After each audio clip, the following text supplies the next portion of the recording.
Marvin, aqui no Brasil, BC aumentou a taxa. Eu estava até comentando ontem que estava no grupo, né? Você perguntou, eu acho. Você falou, De emergente, né? tem algum outro lugar que está subindo juros, né? Sim, é porque a moeda do Brasil ontem tinha a melhor performance, né? Isso, Aí eu perguntei isso, mas tem algum outro país emergente que está fazendo isso. movimento como o do Brasil? E na minha tela lá só tinha um Brasil de relevante, Uhum. basicamente. Subiu 25 aqui, né?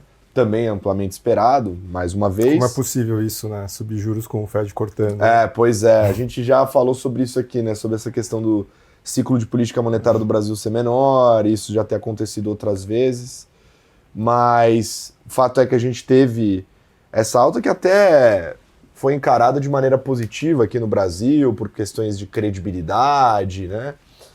Mas o problema é que, não sei se você tá vendo aí, o Bovespa reverteu de novo, tá caindo, tá? Ah, vamos mudar, para temporada 2 a gente vai mudar o nome do programa. Enfim. A gente tinha o risco de cauda de ter um manteu, né? Famoso manteu, mas não veio. Eu queria saber de você em relação ao comunicado até, né, a decisão do comunicado, porque a galera entendeu que o comunicado foi um pouco mais duro também. Enfim, o que você olhou lá que te chamou a atenção? O comunicado foi duro, no jargão, né? Foi o rock. Acho que foi o mais rock que eles conseguiriam ser sem sinalizar uma alta de 50 para a próxima explicitamente. Então foi bastante duro, né? Tiveram alguns pontos, né? Acho que um dos pontos principais é uma projeção de inflação no horizonte relevante em 3,5. Muito acima do que todo mundo esperava. Os economistas tinham algo entre 3,2 a 3,4, né? E o que significa uma projeção no horizonte relevante tão acima? Você precisa de uma taxa Selic mais alta para trazer essa inflação no horizonte relevante para a meta. Então, ele já sinalizou aí que você precisa de uma taxa mais alta. Ele veio também com um balanço de riscos assimétrico. Isso daí já era esperado pelo mercado, tá? Não foi uma surpresa que o balanço de riscos esteja assimétrico.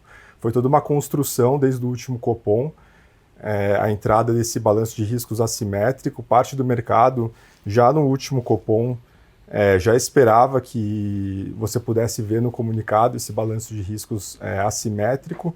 Ele não veio no comunicado e, consequentemente, no último Copom, da outra vez, o mercado reagiu como o Banco Central tendo sido dove, bastante dove no comunicado. Eles corrigiram essa comunicação na ata, não incluíram explicitamente que o balanço de riscos estava assimétrico na alta, mas colocaram alguma coisa como vários participantes reconhecem a assimetria altista no balanço de riscos. E daí, logo em seguida, o Galípolo fala que para ele o balanço de riscos estava assimétrico. Até então, o mercado não sabia muito bem como o Galípolo ia se posicionar nesse começo de ciclo. Então, foi uma construção que foi acontecendo aos poucos na comunicação e, finalmente, veio nesse comunicado. O Banco Central reconheceu que, de fato, o balanço de riscos está altista e assimétrico. E o que significa um balanço de riscos assimétrico? Perfeito. O que quer dizer isso, né? Quer dizer que o valor esperado da projeção do Banco Central está acima da projeção do cenário base que ele tem. Então, no cenário base, ele tem uma projeção de 3,5, um balanço de riscos assimétrico, significa que o valor esperado da projeção está acima de 3,5. Ou seja, ele precisa de ainda mais juros para trazer essa inflação para a meta. E quais são os pontos, né, da assimetria altista do balanço de riscos? Né? Desencoragem das expectativas de inflação, risco de inflação de serviços vindo de um hiato mais apertado, e o Banco Central, inclusive, reconheceu no comunicado que o hiato já está positivo. O que seria o hiato? O hiato positivo significa que não tem mais ociosidade na economia brasileira. Toda a ociosidade que tinha ela já foi preenchida. E, enfim, vamos falar disso, do cenário Brasil e atividade mais para frente. Mas basicamente é isso. E terceiro, risco inflacionário com políticas econômicas. Né? Então esses são os 3 itens que tornam o balanço de riscos altista para a inflação. E por último, o guidance. Né? Tinha muito...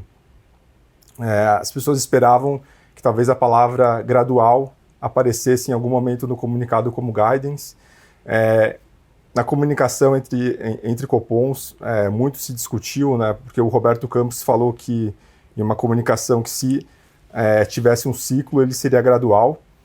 E as pessoas se perguntaram se o que é esse gradual? É o início do ciclo ou o ciclo seria gradual como um todo? Então você tinha uma dúvida sobre o que seria esse gradual. O Gillen corrigiu um pouco essa dúvida que o mercado tinha numa comunicação posterior e falou que o início seria gradual, mas ainda o mercado tinha medo que pudesse aparecer alguma coisa se referindo a um gradualismo na forma como o Banco Central atuaria nesse ciclo de política monetária. Ele não apareceu. O guidance foi completamente em aberto. Então, quando você junta tudo isso, o cenário base para o mercado é uma alta de 50 na próxima. Eu acho que é isso. Assim, eu acho que o comunicado foi muito bem escrito. O Banco Central está comprometido em trazer a inflação para a meta. O cenário base é uma alta de 50 para a próxima.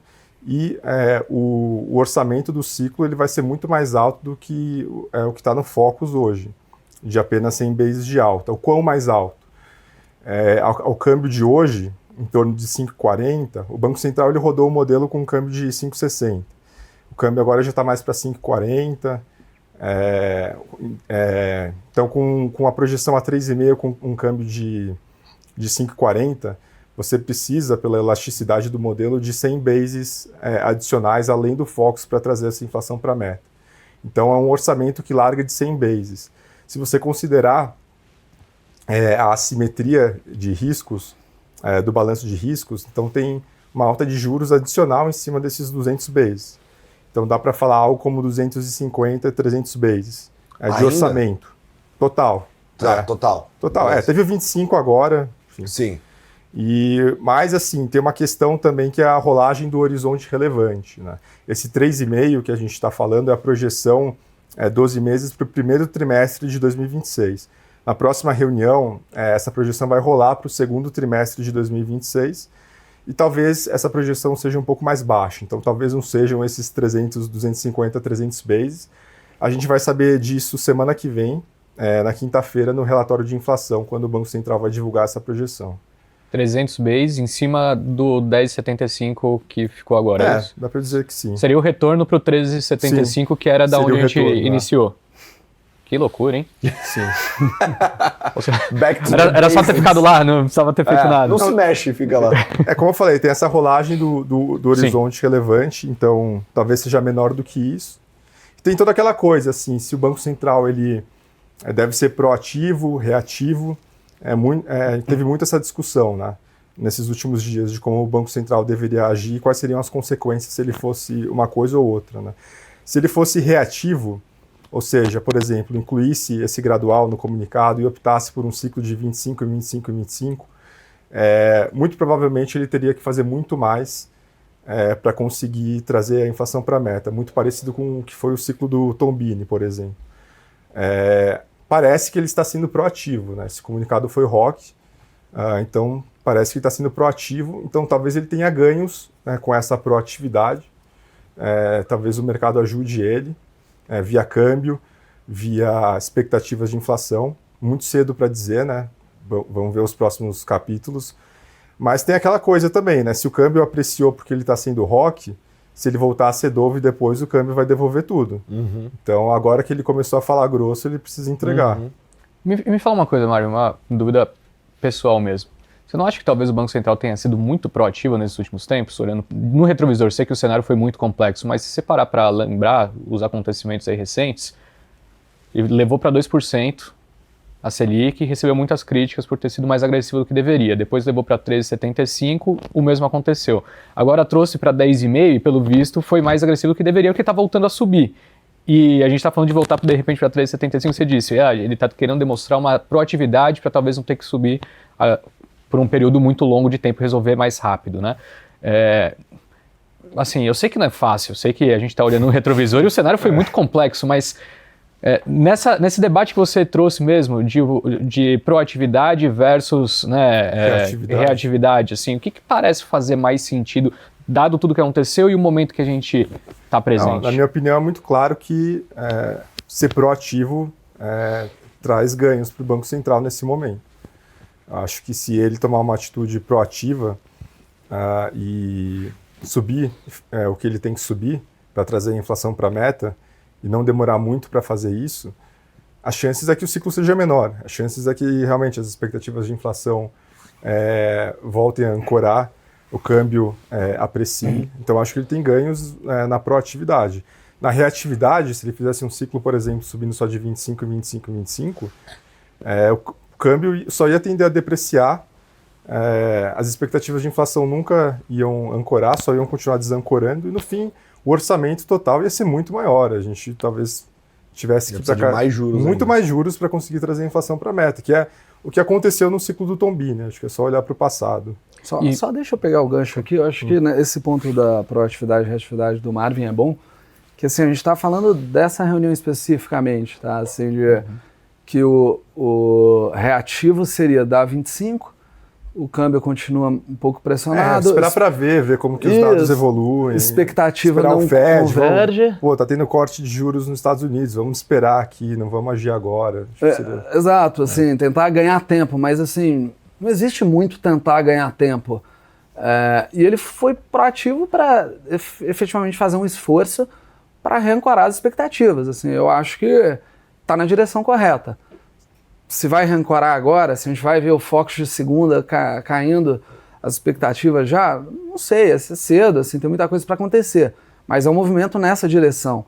Mas eu acho que é diferente da discussão de se ele ter trazido até 10,5 foi proatividade ou um erro de policy. Acho que não é por aí. Acho que aconteceu bastante coisa desde então, assim, desde o ciclo de corte até 10,5. Era exatamente isso que eu ia perguntar.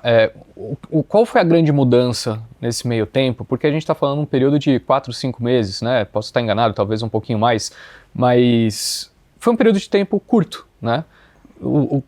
Qual foi a grande mudança para a gente ter saído de um ambiente em que o 10,5 estava tranquilo, estava ok, para, talvez a gente precise até de 13 e pouco daqui quase 2 anos, 1 ano e alguma coisa? Acho que tiveram algumas coisas, né? A atividade surpreendeu muito para cima. O hiato ele foi ficando cada vez mais apertado. A surpresa da atividade veio principalmente de onde? Então, a história da atividade no Brasil é uma história de consumo das famílias, tá? É uma história de renda impulsionada pelo fiscal. Uhum. Então, basicamente é uma história de fiscal, né? A história da atividade no Brasil. A gente está com o PIB para esse ano em 3,4, então isso é muito acima de qualquer métrica de potencial. E assim, esse PIB, ele não vem, a gente não vê ganhos de produtividade no Brasil, né? A produtividade por trabalhador, ela está de lado há muitos anos, os investimentos estão no mesmo nível que há 10 anos. Então, assim, a história do crescimento do Brasil não é uma história de crescimento via ganho de produtividade. Que aí não bateria inflação. É uma história de consumo, renda e fiscal na veia, né? Então, assim, a gente está rodando com um déficit primário de menos 2%, a gente veio de mais 2% um tempo atrás, agora está rodando a menos 2%, né? Você teve um impulso fiscal gigantesco, né? Desde da PEC da transição do ano passado até agora, isso turbinou a atividade, consumiu qualquer ociosidade que ainda tinha na economia brasileira. E aquela história, né? Se o fiscal está pisando no acelerador, né? A política monetária ela precisa pisar no freio. Uhum. Então é um pouco isso que aconteceu, né? As expectativas de inflação continuaram desancorando. E, enfim, e fora essa questão da atividade, acho que você tem muito a credibilidade da âncora fiscal, né? Que isso colocou bastante prêmio no câmbio. Então, falando de arcabouço fiscal, né? O que é um conjunto de regras fiscais ela deveria se propor a fazer, né? Ela deveria prover previsibilidade para o mercado, para enxergar uma dívida PIB estabilizando dentro de um horizonte político relevante, né? E o arcabouço fiscal ele falha em fazer isso. Então, o que acontece é que mesmo que o arcabouço fiscal, conjunto de regras que estão dentro desse arcabouço fiscal, seja cumprido à risca, mesmo que ele seja cumprido à risca, a dívida PIB ela não estabiliza nem em 2030, né? Então, assim, o ganho que você tem de primário, ano após ano, com o arcabouço fiscal, ele é muito pequeno. Assim. Hoje você precisa de um primário para estabilizar a dívida em 2,5%, mais ou menos. E você não chega nem em 2030 nesse primário. Então, assim, acho que é uma história também de que o mercado está vendo que a dívida ela não vai estabilizar nem em 2030, pelo contrário, né? Ela está aumentando 2, 3 pontos percentuais a cada ano. E isso coloca prêmio de risco nos ativos, né? Então o câmbio depreciou muito por conta disso, e daí bate nas expectativas de inflação. Então tudo isso é um conjunto da obra que no fim fez com que a gente chegasse a um balanço de riscos assimétrico na inflação, né? Só complementando aqui, Marvin, acho que aquela mudança da meta de primário de 2025 que eles anunciaram em abril e a facilidade com que se mudou essa meta, acho que acabou abrindo um pouco o olho do mercado para esse risco que já estava ali, mas não estava sendo negociado nos preços. Então acho que é uma das coisas, para a sua pergunta de o que mudou. Acho que aquilo ali abriu um pouco o olho do mercado, assim, além da dificuldade de dar credibilidade para essa âncora fiscal, as metas propostas têm facilidade de ser alteradas. Assim, então. Agora você abriu meio que a temporada digamos, de uma contabilidade criativa, né? Então, a gente está vendo várias coisas acontecendo que estão tentando, de certa forma, burlar um pouco esse arcabouço fiscal. Então, como, por exemplo, você teve o pé de meia no passado, que o mercado não deu muita bola, e agora você teve o Vale Gás, que utiliza um mecanismo parecido com o que o pé de meia usou, de uma triangulação de recursos do pré-sal com a Caixa Econômica, para você conseguir tirar do limite de gastos, né, o gasto que você teria com Vale Gás. E agora você teve a questão da apropriação do dinheiro das contas financeiras do Banco Central de 8 bi, que o Ministério da Fazenda quer contabilizar isso como recursos primários, entrar na meta de primário, sendo que o Banco Central entende que isso é financeiro, não é primário. Então não deveria ser contabilizado como primário. Então você está perdendo um pouco assim, na ânsia para perseguir uma meta de primário, né, você está tendo um pouco indo por caminhos de contabilidade criativa, né? Isso também está minando um pouco, né, a credibilidade do arcabouço fiscal, mesmo que as metas elas sejam difíceis, né, de serem cumpridas. Para 2024 a gente acha que eles vão conseguir. 2025 é um pouco mais desafiador, mas bem menos desafiador, né, do que foi 2024. Então a gente acha que talvez com alguma sorte aí, algumas receitas extraordinárias, algum bloqueio, contingenciamento de algumas discricionárias. No fim, acho que 2025 eles vão conseguir, mas 2026 já começa a ficar muito complicado, porque você tem os gastos com saúde e educação, né, que são indexados pela receita corrente líquida. E em 2026 você vai ter uma pressão, né, nos gastos obrigatórios enorme, esmagando, né, os gastos discricionários. Isso realmente vai ser algo difícil de resolver. Eu não sei como que eles vão resolver. É uma situação bastante complicada, mas acho que assim, a história como um todo me parece meio que um negócio para você empurrar esse problema com a barriga ao longo dos anos para 2027, põe para depois das eleições. Vamos tentando sobreviver aqui no curto prazo, com um arcabouço fiscal que não vai resolver para estabilizar a dívida, deixa a discussão de qualquer reforma estrutural para 2027, e mudar a regra de reajuste de salário mínimo, então nem se fale. E o problema fica para o próximo governo, né? Aqui vamos tentar sobreviver e viver e seguir um dia após o outro.